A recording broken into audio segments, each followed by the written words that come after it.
Welcome, ladies and gentlemen. Hopefully you guys are doing good. As always, we have 4 really cool puzzles. I don't want to waste any of your time, so let's jump straight in. Black to play here.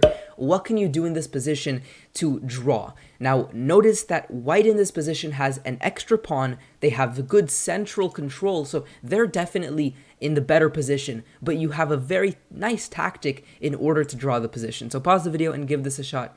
Here's the idea. The move is knight to d4, and it actually becomes rather hard now for white to maintain the pressure you have. If they trade the queens into an endgame, it's not that easy for them because they lose the exchange in the end. Now, if they instead take your knight, the very beautiful rook to c1 will seal the deal, with checkmate now being very difficult to stop. And going backwards, if they take with the rook, you can take the pawn here and you at the very least have this draw. You can even try rook to c1, and the engine showed a very nice move here, queen to f5, they take, and then you first take the rook, and in the resulting position, you are up the exchange. Puzzle number 2, this is also a cool one. White has a ton of pressure here. Notice there's pressure with the queen coming into c6. There's pressure because the knight is hanging. If the knight moves, the rook is hanging, and so it's very unclear how to make progress here. What is the move? Pause the video, black to play. The move is the stunning bishop to c5, really multi-purpose. First of all, blocking the queen, and also allowing your queen to come in. This is why, for example, bishop to b4 instead is less effective, because it still allows this queen to infiltrate at the right time.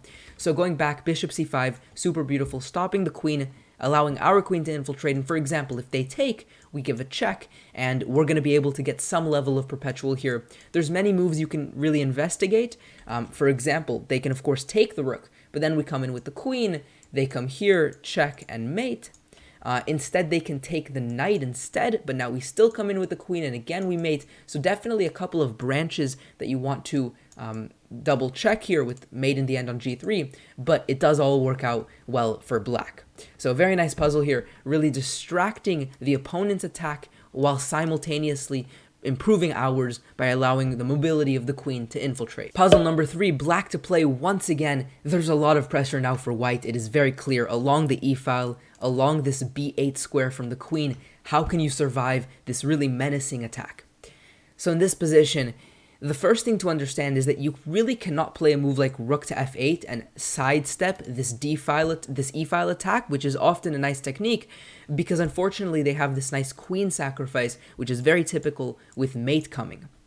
So instead, going back, the move is king to f8. And this is a very surprising one, because although it looks really simple once you look at it, it isn't something that comes naturally to you. You see all of this pressure and you start considering, what if I take? What if I move? What if I attack the queen? What if I take with our queen? What if I make breathing room for the king? But the very simple king to f8 manages to keep everything under control. You have now 2 defenders on this rook.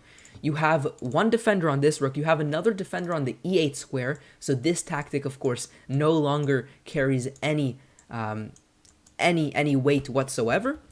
And aside from that, white simply can't do anything. For example, they take the pawn, trying to continue to infiltrate. We take our pawn and defend, and it is still a very tight game. We're still under some level of pressure, but objectively speaking and practically speaking, we can certainly survive. And ladies and gentlemen, moving on to the final puzzle for today, black to play. What can you do here against the variety of pins that white has? There's this pin along this diagonal against the king. There's also a pin potential along the d-file against the queen. What can you do?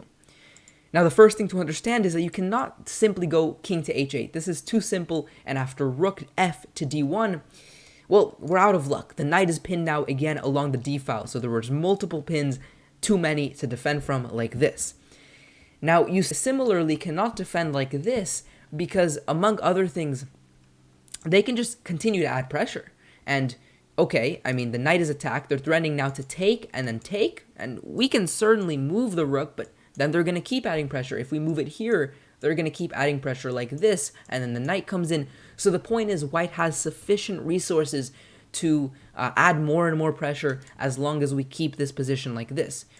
Instead, the move is rook to b8, and essentially, conceptually speaking, we're going to find counterplay along the b file. So you see this bishop here, this is what we're playing against. We're going to let them take our knight, and in the meantime, we're going to put pressure on their bishop. Let's see this in action. If they continue by attacking with the rook, we're going to take. And indeed, they can take, but we don't care because in the end, again, their bishop is hit and exposed.